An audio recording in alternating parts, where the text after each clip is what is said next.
Rehan School?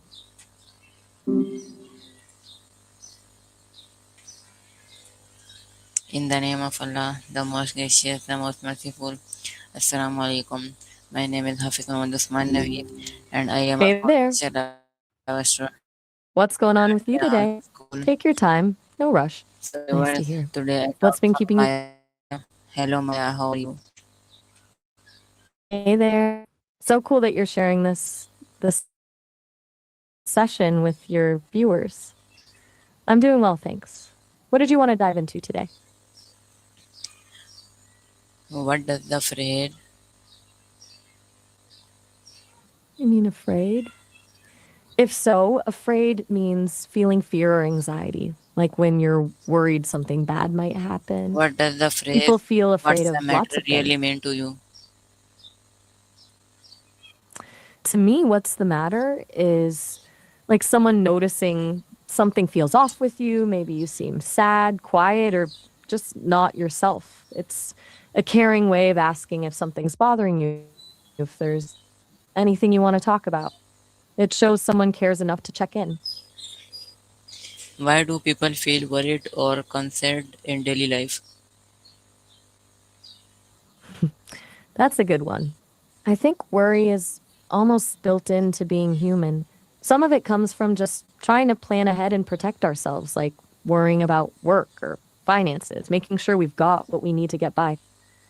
But a lot of the time, it's stuff we can't control, so it ends up being more stress than help.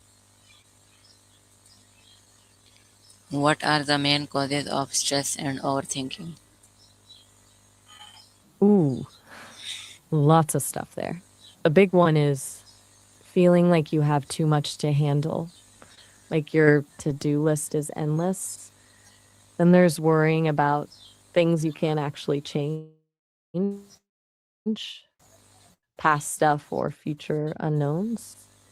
Comparison to others plays a huge role too. Seeing people online doing seemingly perfect things. And for a lot of people, it's just their natural brain wiring. Some people are wired to analyze everything to death.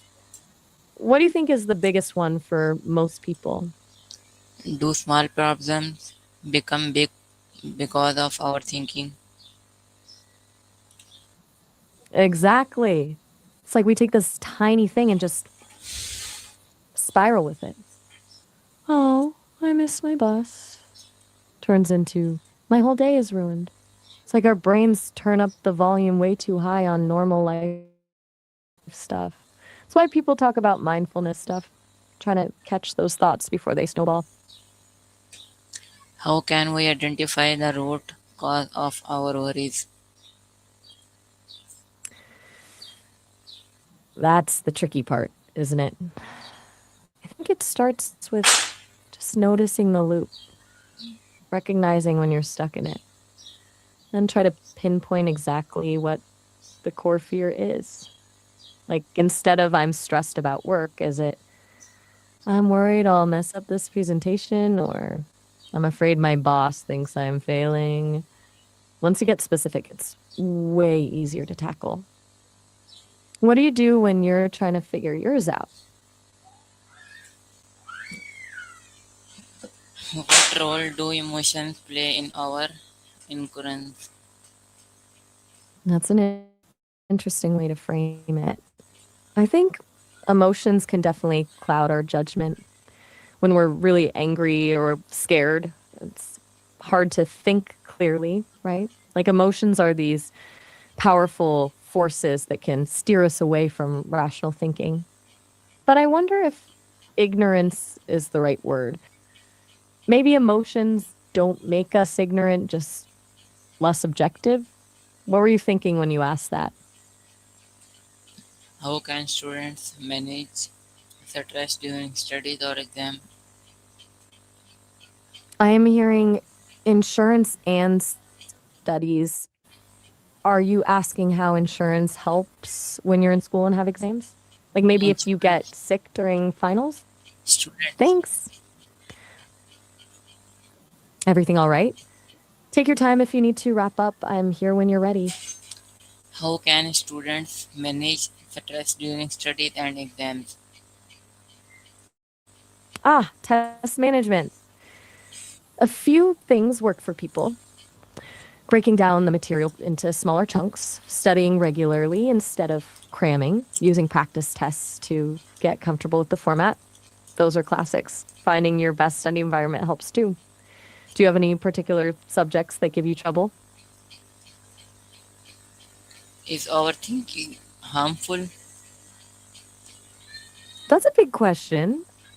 I think it depends on what we're thinking about, right? Our thoughts aren't inherently harmful, but we can definitely get stuck in patterns that are, like worrying too much, dwelling on the negative, or being way too hard on ourselves. Those thought patterns can cause real stress and mess with our mood. What makes you ask? What are some simple ways to stay calm and positive? Simple ones. Deep breathing always works, even if it sounds cliche. Taking a few minutes to just focus on your breath in and out can dial things back fast. Short walks help too, even just around the block. And honestly, sometimes just putting on music you love or talking to someone you care about can make a huge difference. What do you do when you need a little reset button? What advice would you give to young people dealing with anxiety or pressure? Dealing Oh, anxiety. Okay. To young people dealing with anxiety, first, no, you're not alone. So many people feel this way. Second, it's okay to ask for help. Talk to friends, family, teachers, a therapist if you can. Yeah. Third, small things help. Deep breathing, regular exercise, getting enough sleep. And remember, it's okay to not be okay all the time. What's been working for you when you're feeling anxious?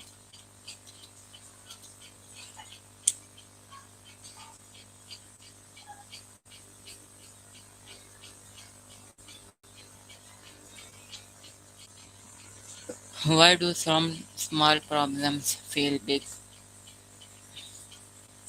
You mean, why do some small problems feel overwhelming?